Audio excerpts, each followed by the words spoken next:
ఊళ్ళో రంగడు అనే పనికిమాలిన కుర్రవాడు ఉండేవాడు. వాడి తల్లి వడలు వేసి అమ్ముతూ ఇల్లు గడిపేది. రంగడికి చదువు ఏమాత్రం అంటలేదు.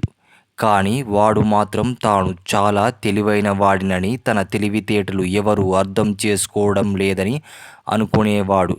వడలు అమ్మటంలోనైనా రంగడు తనకు సహాయపడతాడేమో, తాను మరేదైనా పనులు చేసుకోవచ్చని తల్లి ఆశపడింది. కానీ రంగడు వడలు కొనేవాళ్లతో పోట్లాట తెచ్చుకునేవాడు. తల్లి ఆశ నిరాశపరిచేవాడు. చివరికి ప్రాణం విసుగు వచ్చి తల్లి వాణ్ణి తిట్టి ఇంటి నుంచి వెళ్ళగొట్టింది. రంగడికి పౌరుషం వచ్చి తన తెలివితేటలు అందరూ గుర్తించేటట్టు చెయ్యాలని నిశ్చయించుకున్నాడు. వాడు ఇల్లు వదిలి ఊరు అవతల ఉన్న అరణ్యంలోకి ప్రవేశించాడు. అక్కడ మనిషి సంచారం లేదు. అడవిలో వాడికి కొంచెం భయం వేసింది. దానికి తోడు చీకటి కూడా పడబోతుంది. వాడు ఒక చెట్టు ఎక్కి కూర్చున్నాడు. అదే చెట్టు మీద చాలా కాలంగా ఒక భూతం ఉంటూ ఉంది. ఆ భూతానికి ఒక చెల్లెలు ఉంది. ఒక మంత్రవేత్త ఆమెను ఒక సీసాలో బంధించాడు. ఆ చెట్టు మొదట్లో పాతిపెట్టాడు. చెట్టు మీద ఉన్న భూతం తనకు తానైనా నేలను తవ్వి చెల్లెల్ని విడిపించలేదు. అందుకు ఎవరి సహాయమైనా కావాలి. ఇప్పుడు ఎవరో మనిషి చెట్టు ఎక్కినట్టు గ్రహించింది ఆ భూతం. ఎవరయ్యా నువ్వు అని అడిగింది. తనలాగే మరో మనిషి చెట్టు మీద ఉన్నాడనుకున్నాడు రంగడు. నా పేరు రంగడు, చాలా తెలివైన వాణ్ణి అన్నాడు. ఆహా, తెలివైన వాడివైతే నాకొక చిన్న సహాయం చెయ్యు అన్నది భూతం. తనను ఒకరు సహాయం అడుగుతున్నందుకు రంగడు ఎంతో గర్వపడి తప్పకుండా చేస్తాను, ఏం సహాయం కావాలో చెప్పు అన్నాడు. చెట్టు దిగి చెట్టు మొదట్లో తవ్వు, నేలలో పాతి ఉన్న సీసాను తీయు అంది భూతం.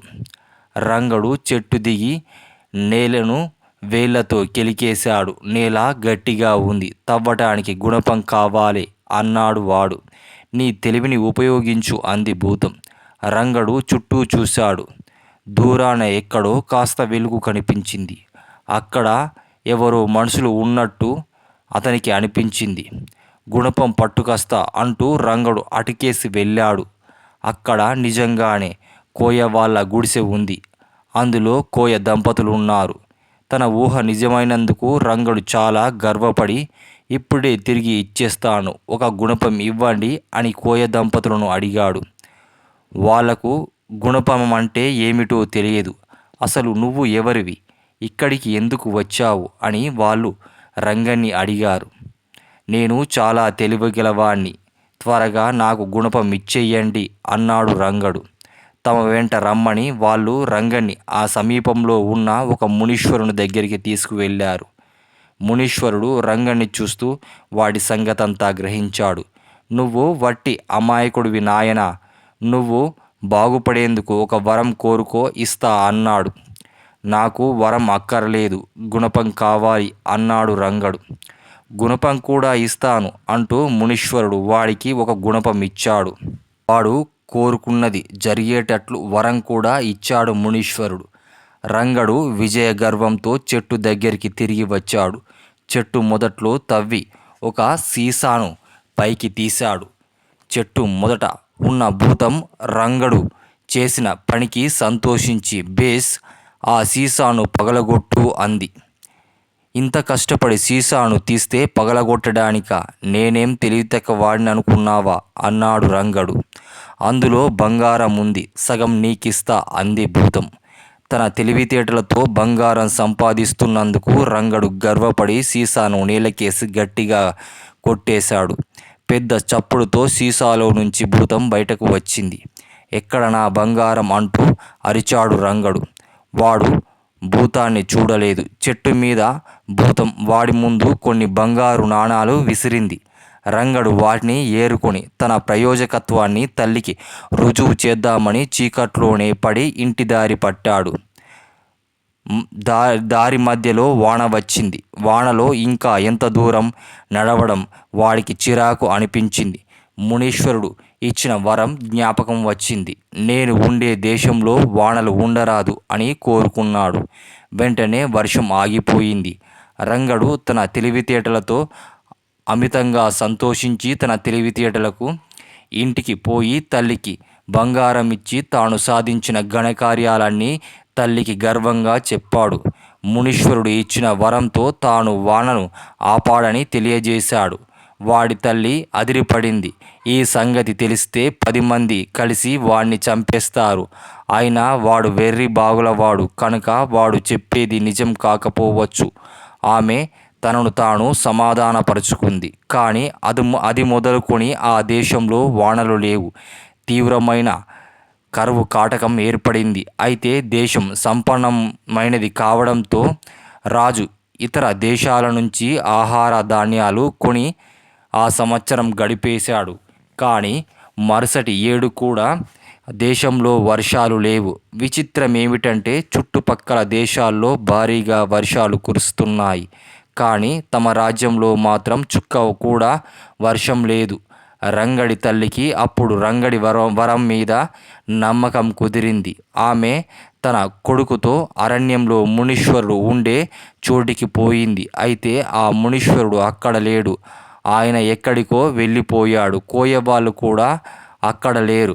రంగడి తల్లి రాజును చూడబోయి, మహారాజా, నా కొడుకు అభయం ఇచ్చినట్టయితే వానలు కురవకపోవడానికి కారణం చెప్తాను. దేశాన్ని కాపాడే మార్గం మీరే చూడండి అంది. నీ కొడుకు అభయమిస్తున్నాను చెప్పు అన్నాడు రాజు. ఆమె జరిగిందంతా చెప్పి, ఎందుకు పనికిరాని నా కొడుకు దేశానికి కూడా పనికిరాకుండా పోయాడు అని కళ్ళల్లో నీళ్లు తుడుచుకుంది. రాజుకు మతిపోయింది. ఆయన తన మంత్రితో, ఆడిన మాట నిలబెట్టుకొని అపఖ్యాతి రాకుండా చూసుకోనా, లేక ఈ పనికిమాలిన కుర్రవాణ్ణి చంపి ప్రజల ప్రాణాలను కాపాడనా అన్నాడు. మంత్రి ఒక్క క్షణం ఆలోచించి, రంగడు పనికి మాలిన వాడు ఎలా అవుతాడు ప్రభు? వాడు ప్రాణాలతో ఉంటే మీరు చక్రవర్తి కావచ్చు అన్నాడు.